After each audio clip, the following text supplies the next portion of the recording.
Hey, welcome to Scratching the Surface. I'm Jarrett Fuller, and this is a podcast about architecture and human rights. On today's episode, I am joined by the architect and researcher Nina Valerie Kolowratnik. Nina's work focuses on Indigenous people's knowledge in human rights courts, spatial migration, and notational systems. She is currently a PhD student at the Human Rights Center at Ghent University. She's also the author of this great book called The Language of Secret Proof, Indigenous Truth and Representation. And this is a book where Nina challenges the conditions under which Indigenous rights to protect and regain traditional lands are negotiated in the United States legal system. By using drawings, by using spatial notational systems, Nina attempts to produce documentation that speaks both to the native truths while also representing their culture of secrecy and oral history. So in this episode, we obviously talk about this book and that work and how she kind of got to do that. But we also talk about her architecture background and how that influences her thinking. We talk about the intersection of architecture and law, the blurry definitions of architecture today, and why she's drawn to the beginning of the design process more than the end. Don't forget, Scratching the Surface is made possible because of listener support. If you enjoy this show and want to help support it, you can become a member for just $5 a month or $50 a year. These memberships help keep the show going, and members get an exclusive monthly newsletter that I think of as the sort of director's commentary for the show. It includes reflections and behind-the-scenes stories, previews of upcoming episodes, and all sorts of other bonus content and interviews. If you want to help the show and see it continue, I hope you consider becoming a member. You can visit scratchingthesurface.fm for all the details. Thanks again for listening, and here is my conversation with Nina Kolowratnik.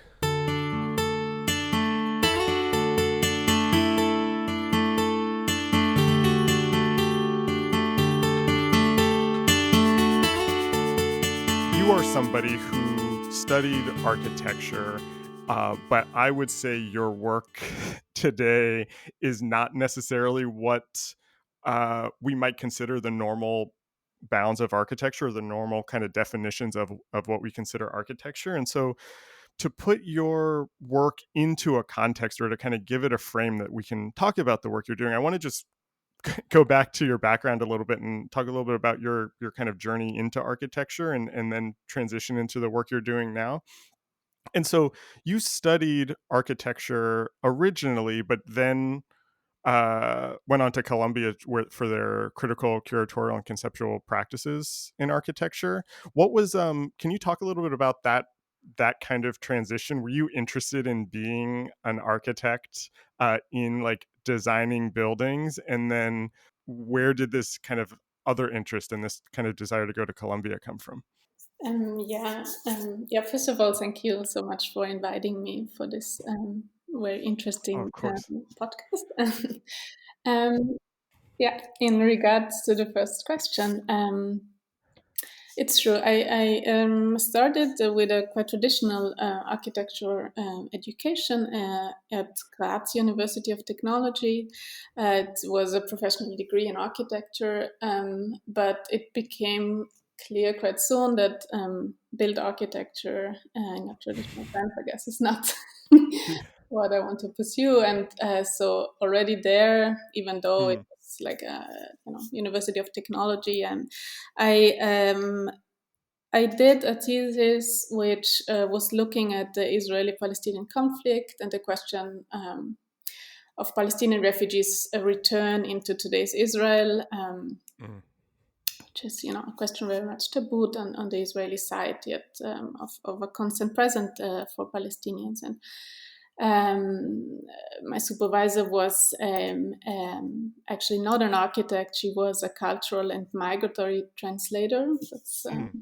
And within, I guess, it took me 2 years. I had the privilege to work on the thesis for 2 years. It was actually quite an open educational framework. And so I had several research days, in the West Bank, in northern Israel, and I started a collaboration with Decolonizing Architecture there, which was then led by Alessandro Petti, Sandy Hilal, and Eyal Weizmann. And so after that kind of project, it was quite clear to me that I want to, architectures, diverse registers, the many other ways of architectural production and architecture's field of operating. Yeah, and I was looking for other programs that could bring me there in a way. Mm. I thought I'd like to have another framework that helps me getting there, also professionally. Yeah. Um, so yeah, I found this amazing 2 years master's program at GSAP, the Critical Curatorial and Conceptual Practices in Architecture, led by Felicity Scott and Mark Visuda. Mm. And yeah, got accepted, got a Fulbright grant, and went to Yeah. New York. Nice. Yeah, and so this program focused very much on architectural criticism, publishing, curating, exhibiting, um, Mhm. and we were so we could take classes in both the architecture school. So there was a year of classes, right, and then another year of thesis work and the year of classes. So we could take courses in other departments, which I gladly did. So I took several courses in the law department, in the anthropology department, and try in a way, with the tutors and of the thesis. And then we also had this colloquium where we could bring back in a way the knowledge we gained in other departments to the architecture Mhm. framework and work it through there. Yeah, and I guess this very much helped to find my way. It's so interesting. I have so many questions just based on that first answer.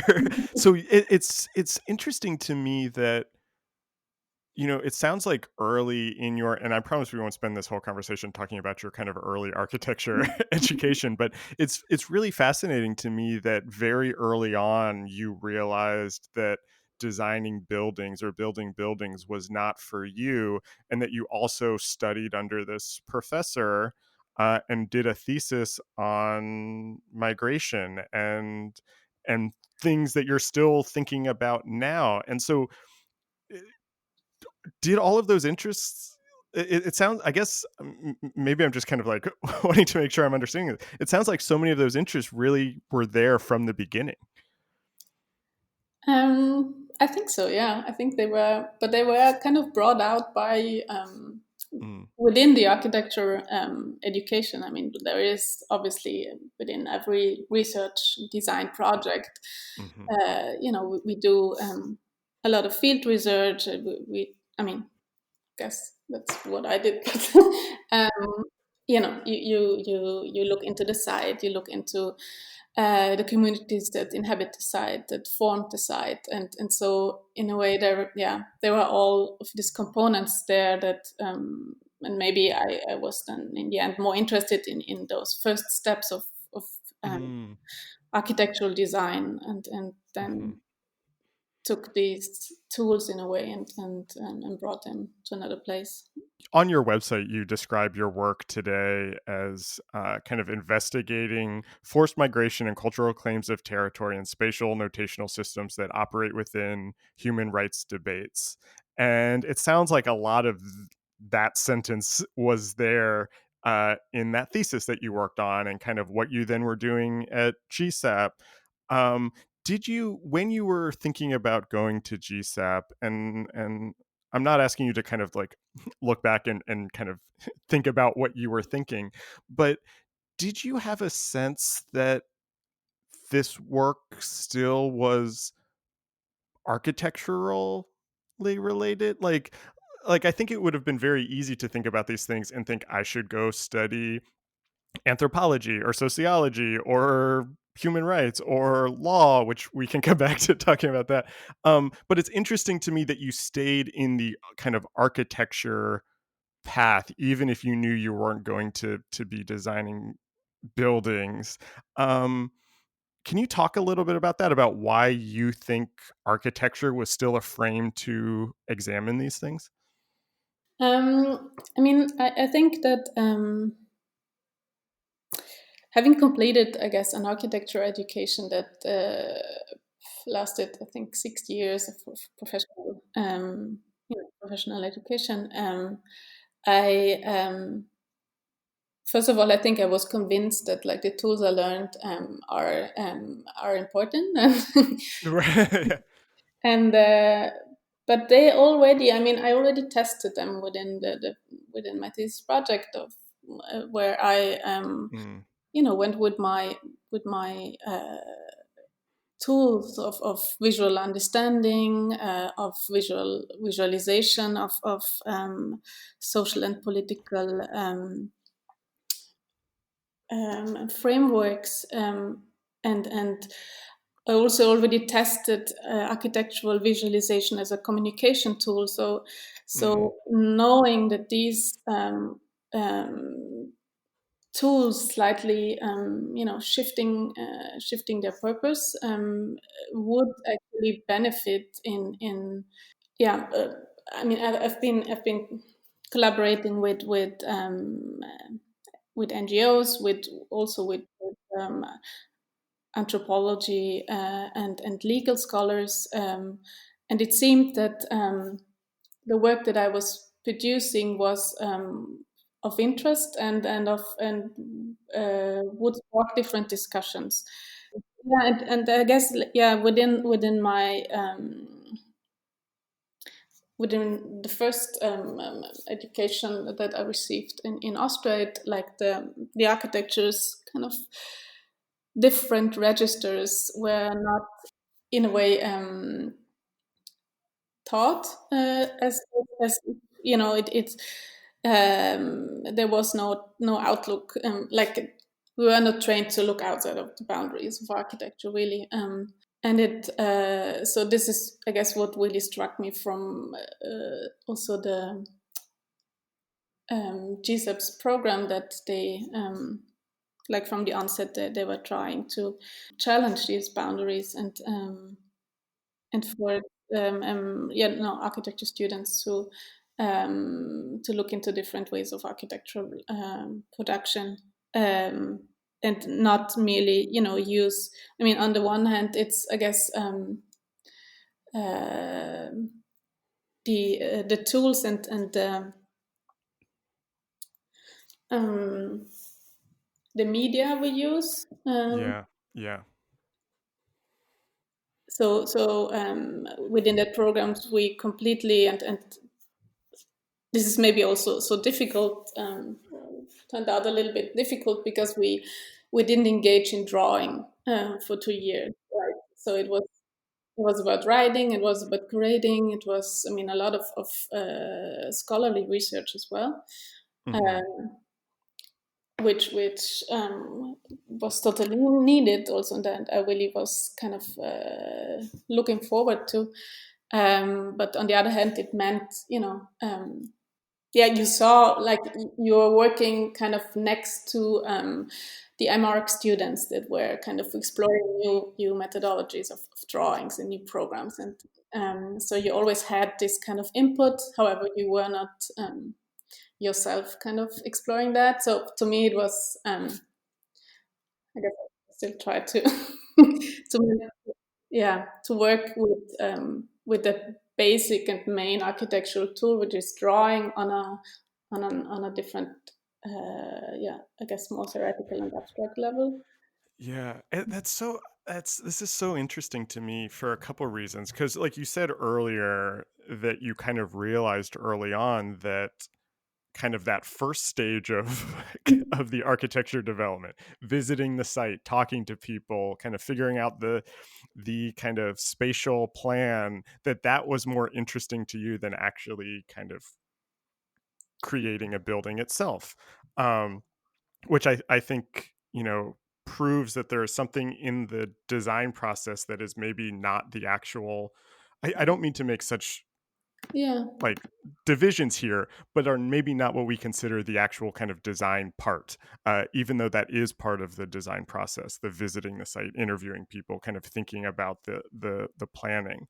And something that's interesting to me and that I talk about a lot on the podcast is kind of architecture and design discourse moving beyond, or maybe not focusing so much always on the object or the building, but looking at the cultural conditions that surround it, looking at kind of larger political, economic kind of influences on how that is affecting design. And you are kind of thinking about that from both the practice side of actually kind of using these tools, but actually looking at kind of cultural conditions. But I'm curious. I have one more question about GSAP, and then we can talk about your work specifically. Um, was that kind of encouraged or welcomed in the program, that you were kind of using the tools of architecture, using the tools of architecture discourse or criticism, but not necessarily applying those to buildings, and in again what we would traditionally think of as architecture? You know what I mean? Like, you were kind of looking at questions around migration and borders and things like that, um but using the tools of architecture. Was that encouraged at GSAP? Was that kind of welcome? Yes, definitely. I mean, on the one hand, we also have to say that not all of the students in that program were actually coming from an architectural background, Right, right. which was interesting in itself, because for them it was even, yeah, it was a completely new, I mean, experience Yeah, of architectural education, right? Um, and but yeah, we were encouraged to use different multiple facets of architectural production to look at um, I mean, to look at, on the one hand, architectural discourse and build architecture, reflect upon it, build hmm, upon it, but on the other hand, yeah, also looking at societal, cultural, and political problematics and topics that right, we were interested in, and we thought that our specific lens, our spatial lens and architectural education would and then and a research about it would benefit these fields and these right, discussions. right, Um, so yeah, I guess everyone also within this program was free to choose its own topic, mostly developed out of the courses that I mean, the inputs we got from within this first year of kind of exploring what Columbia University had to offer as a whole, which is obviously a lot. And yeah, so the topics were really diverse that then were taken on. this perhaps is the question that I probably should have opened the conversation with, honestly. But for people who are unfamiliar with your work, and I keep kind of describing it as uh, outside of what we would consider traditional architecture, and maybe that's a little bit unfair, but going back to the way you describe your work as kind of investigating forced migration, cultural claims of territory, spatial notational systems, kind of human rights debates, can you talk about what that means? And can you talk about kind of how your work manifests itself through these subjects? Kind of what does that actually look like in your work? I mean, maybe it's also interesting to start how my career path developed after Mm, yeah, study, right? yeah, yeah, yeah. So I was during school. I was already working within the Arthur Ross Architectural Gallery at Columbia University. So after that, I continued as an exhibition coordinator and later eventually assistant curator there, um, and at the same time, I also started teaching a seminar series on borderlands migration, counter narratives, and kind of counter mapping at Columbia University together with Nora Cowie. And so there were, in the one hand, kind of developing tools, right, as a curator, as a researcher, and on the other hand, yeah, looking at diverse topics related to bordering, migrating, and the spatial, I guess, consequences. And I guess during the time, I also started an independent architectural research practice, situated in similar context of cultural claims to territory, forced migration. And my main working tool were drawings, were notational systems. Right. So those projects were mainly self-initiated. I worked through them with maybe also interesting with grants received for within the art field. So as architects usually, don't work as independent researchers. It was even a struggle where to apply for funding for this kind of work. So I situated myself, within a kind of within art, artistic research, even artistic production, and then also there were actually in Austria. That was one of the reasons also why I moved back to Austria, because there's a really good framework of supporting both architects and artists. Like we have a department, like a cultural ministry, right? Right. Yeah. And so Yeah. If we could only be so lucky here in the United States. no, but I mean, also really lucky to get funding from the US Right. lottery institutions, so private institutions, right? So, Mm-hmm.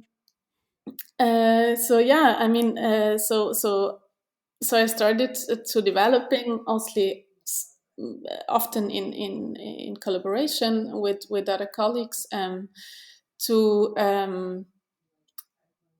work on projects, often self initiated, but together with local NGOs and communities, to make visible and work through struggles related to territorial claims, to migration, return, and one of the projects, for example, include a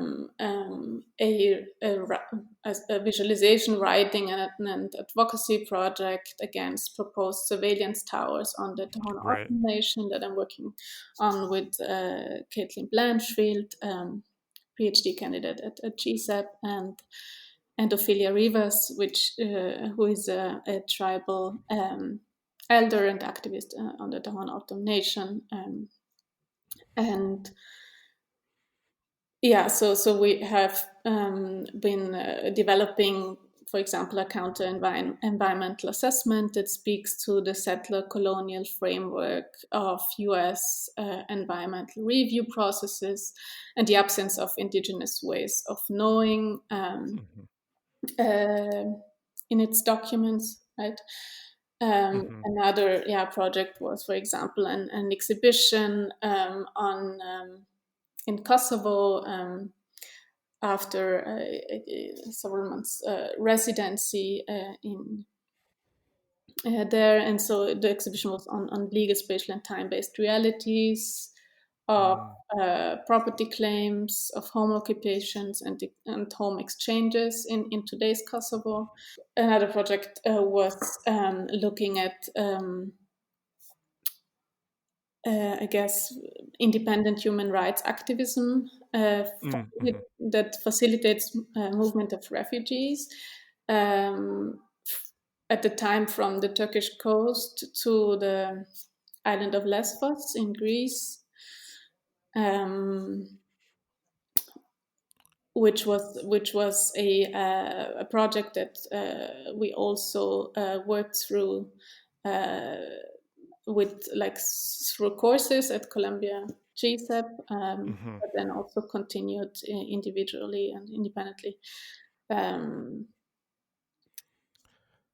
Yeah, I mean, I needed more time to work on it simply. yeah, Complex uh, and, yeah. topic, yeah.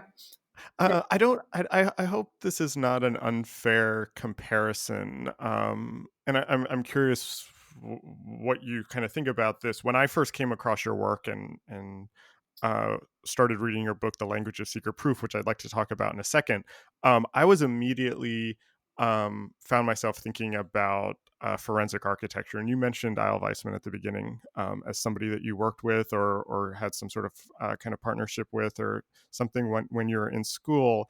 And I think the way that they use architecture in kind of human rights violation context seemed similar to the type of work you were doing.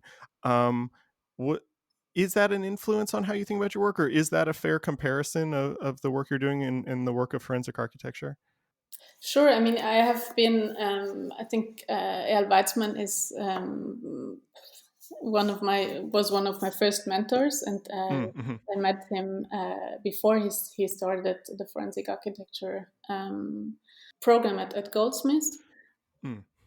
And yeah, and I've been following their work ever since. Obviously, I really admire what they are working on, and how, I mean, that they're actually getting involved in actual claims, and that Yeah. their work is admitted as evidence in human rights Right. claims. Right. It's amazing that they made. Like that they came that far, and it was I know like a big struggle in a way that these kind of documents get accepted as evidence. Yeah, it was surely like always kind of in the back of my mind what forensic architecture and this group is doing. What I was yeah, and there was, I guess, definitely always kind of this struggle in my head whether I should go and work with them, right? Yeah. Yeah. Yeah. But I thought, yeah, well, I mean, maybe I'll try to find my own path in a way first. Yeah. And, Yeah.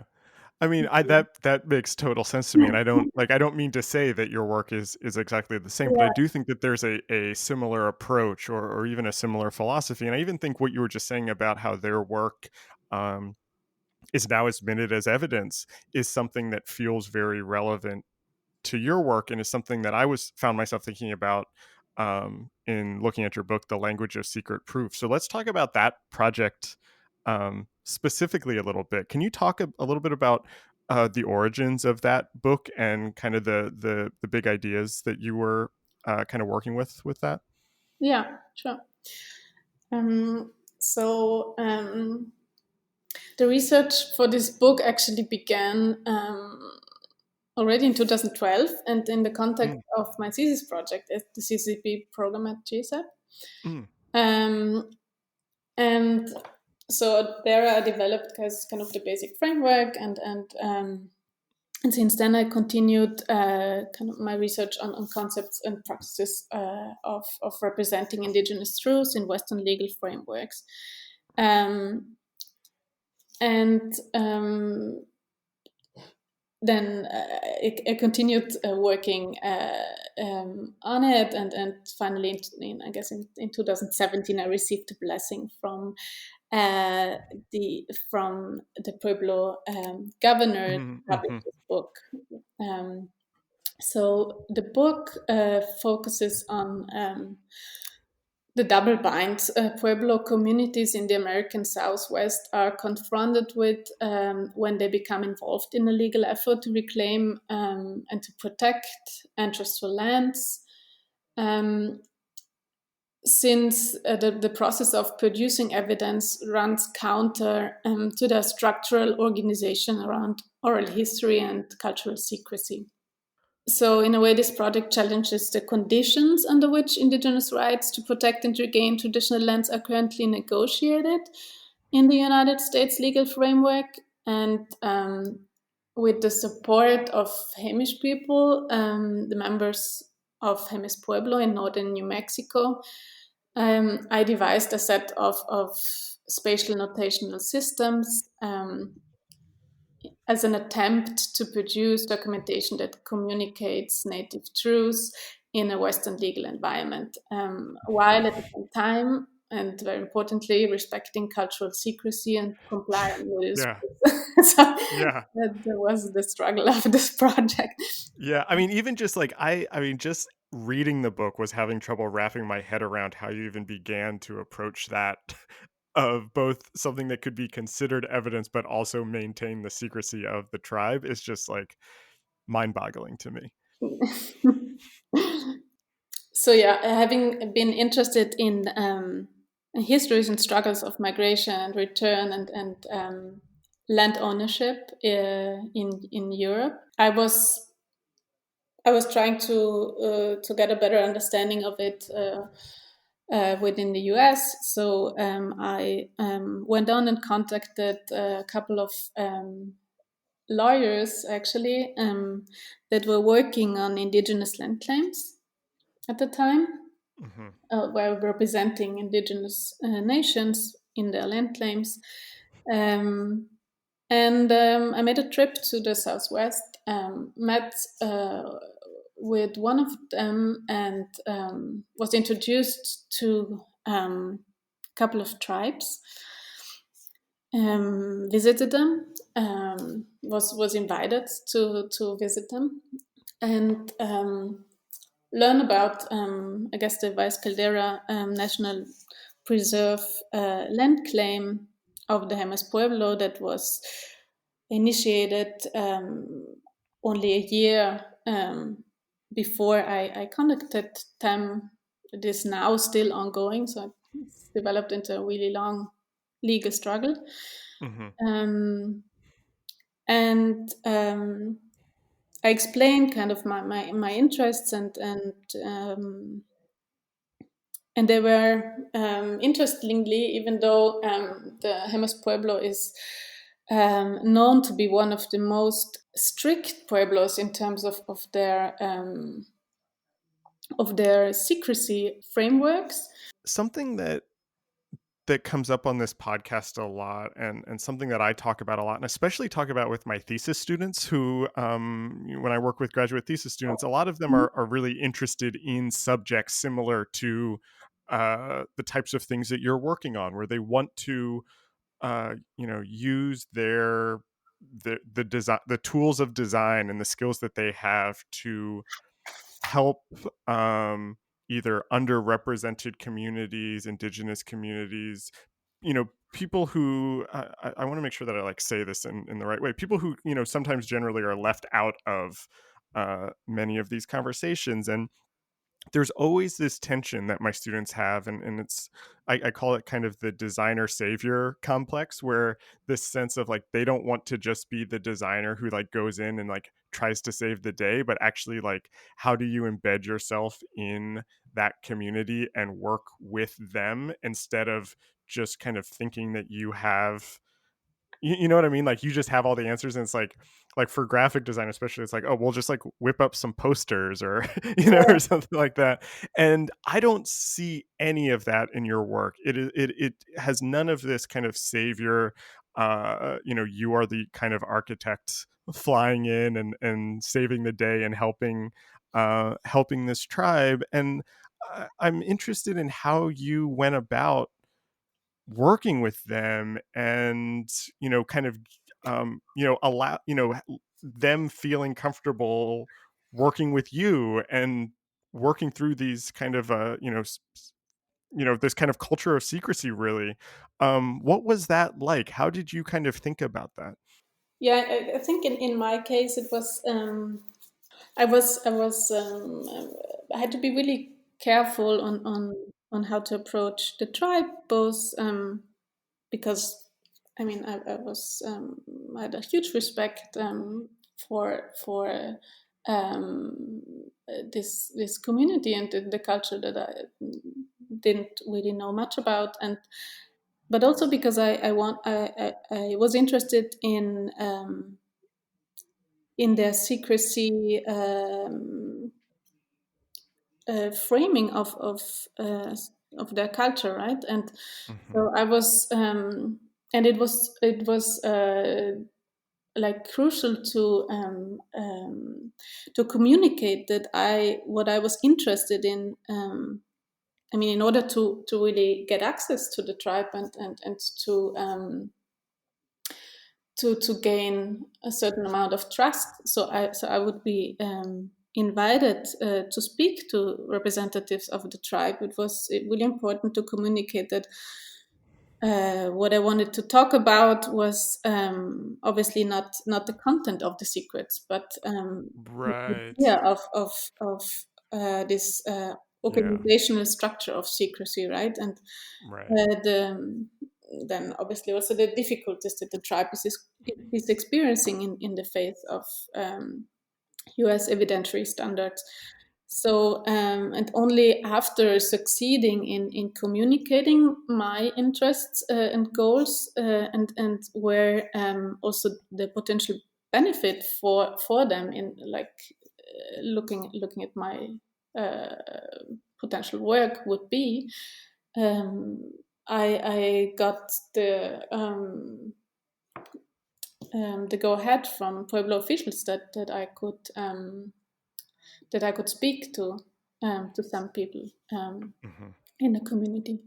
So yeah, it was a really careful way of communicating and to developing a kind of a trust-based relationship, because I knew that I would be touching like a really sensitive topic, even though I, I, I made clear that I didn't want to go into the content of the secrets, um, but actually it turned out to be really challenging to talk about the structural elements of the secrecy construct without talking about what what they're concealing.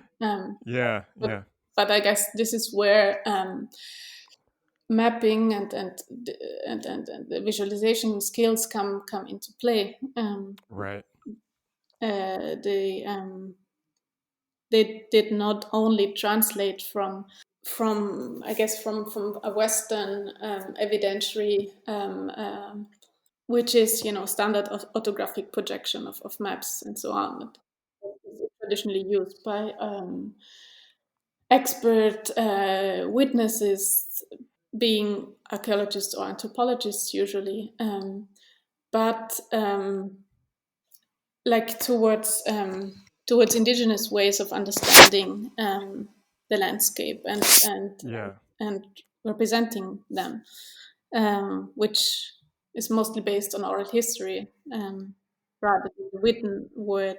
It's interesting to me now, kind of hearing you, like, throughout this conversation, hearing you kind of talk about your own journey and kind of your early interests. And I think it actually really puts the book into a really interesting context for me, because now hearing you talk about your early education and this interest in kind of the research part of it, visiting the site, talking to people, that's very much what this project is. And then talking about drawing and notation, um, not necessarily to design a building, but then to kind of communicate these ideas or to make something concrete or evidence in some way, is exactly what's happening here. And so the way that you're doing this is you're making these kind of notational systems, these kind of maps that kind of show the structure in some way, which is very much what you were interested in all the way back in your undergrad experience, right?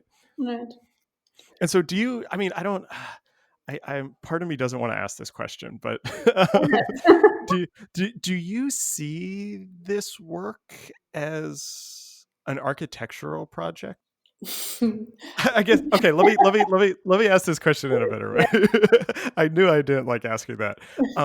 Because we've been talking about these kind of various definitions of architecture, or that there are these kind of other ways to practice architecture without designing buildings. And Mhm. I'm interested if in the work since your architecture education, the work you're doing now, these notational systems that you show in the language of secret proof, has that reshaped how you think of architecture, or what architecture or architecture education even can be? Yes, I think so. I mean, I think all of this work wouldn't be like, or the way I'm working wouldn't be possible without my architectural education, without my interest in spatial settings, in communities living in spatial settings, right? And like in my interest in representing different layers of like social, political, and yeah, layers of. I actually, maybe it's a nice. I think this is something I have been struggling with, and this is probably, I mean, probably familiar to you in your, that whether I should. I mean, I clearly know that there is that architecture boundaries are like definitely encompass the work that I've been trying to do.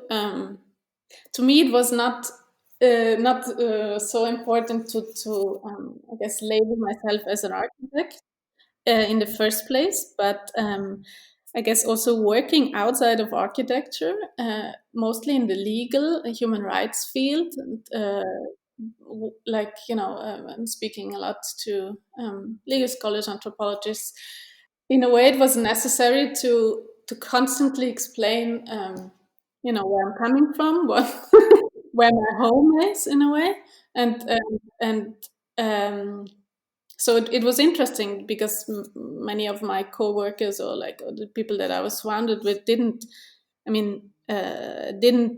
they had an understanding of obviously what built architecture is, but they're really open to listen to my thoughts about Mm, what architecture could else be, yeah, and I yeah. found if oftentimes I found it more difficult actually within architectural schools than Mm, working also again in Vienna, teaching there to communicate uh, these other practices of architecture. So yeah. I found more resistance within the architectural field itself, Yeah. actually. That sounds right to me. Actually, that makes sense. And that's why I was kind of hesitant to ask that question, or why I kind of didn't want to ask the question, is because frankly it doesn't matter. It doesn't matter if it's called architecture or not, or if you kind of define yourself as architecture, but there's something in that architecture background that clearly has an influence, which I think is kind of what you were talking about. So maybe one interesting anecdote in this regard is that I've been asked to work as an expert consultant for the legal team of Hemes Pueblo for it turned out to be a short period, but nevertheless. And I had to be given a kind of a title Mm, for my work, so a work title in my position, in as I would that would be credible and would kind of explain my expertise and talk to my expertise. And so what the title that the legal team came up with, it was expert in notational systems, mm, rather than expert in rather mhm. than architectural expert, right? Right, right. And actually, yeah, there were several conversations that followed on how my expertise could be framed for the courts, because expert consultants, obviously they need to have a certain package of expertise in order to have credibility in court. Right. Um, And so, yeah, it was, to me, it was striking that I was titled an expert in notational systems by lawyers, right? It was not architects that defined my expertise in that way. But since my work there, like, mainly consisted, like, I was not working with the built architectural environment of the tribe, but rather looking at their traditional, spiritual, religious connection to the land. And I was merely using architectural tools of visualization to describe and to narrate this connection and this belonging to the land. This leads into my kind of final question. I have two more questions. Because you just started your PhD in law at Ghent University's Human Rights Center. What's why are you doing that? I mean, it seems like that's kind of continuing the work that you're doing, but it also is kind of moving maybe expanding out beyond this kind of strictly architecture education. What are you thinking about now? How does this PhD program fit into the work, and kind of where do you see that headed? Yeah, it's true. I just last week actually. um, Thank you for doing this right in the middle of your first week. yeah.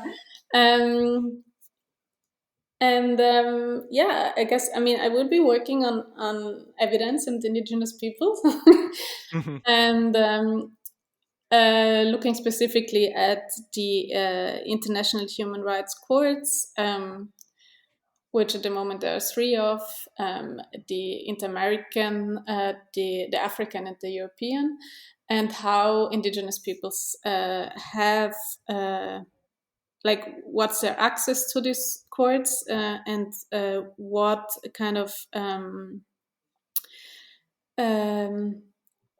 restrictions the evidentiary regime puts on traditional representation Mm, of indigenous knowledge.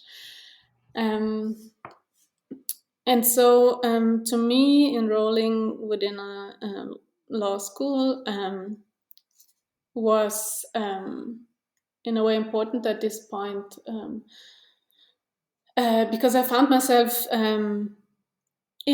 like, every project that I started was kind of embedded within the human rights field, and I just wanted to obviously to have a to build up my scholarly expertise on human rights issues, and like have, like, really gain a background in um, also in different case laws, and uh,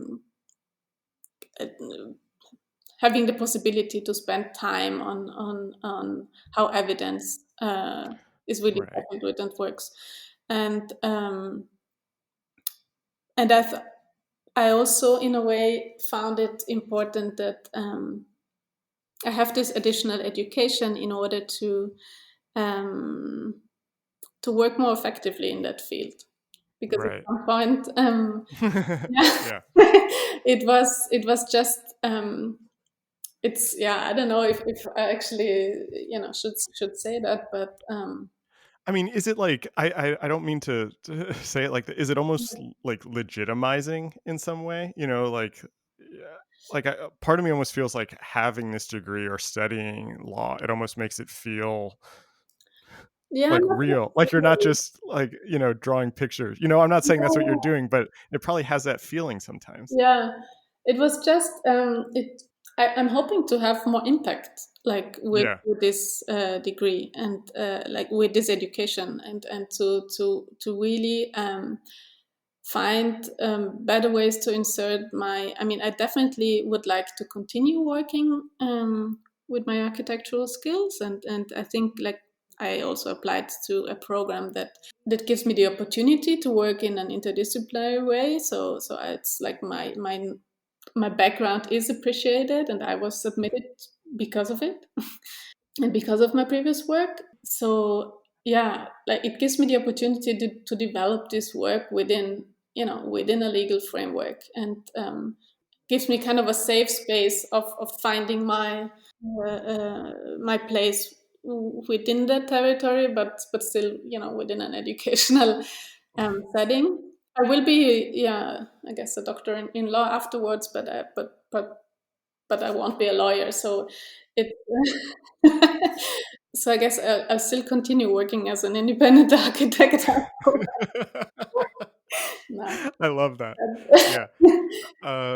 My last question, and I guess this is perhaps a weird question to ask 1 week into your PhD program, but I'm just curious what you're reading right now. Well, I'm reading, I guess, mostly not yet really legal. Yeah, that's what I thought. I don't know. Yeah. I'm reading, for example, As We Have Always Done from Leanne Betamosaka Simpson. Which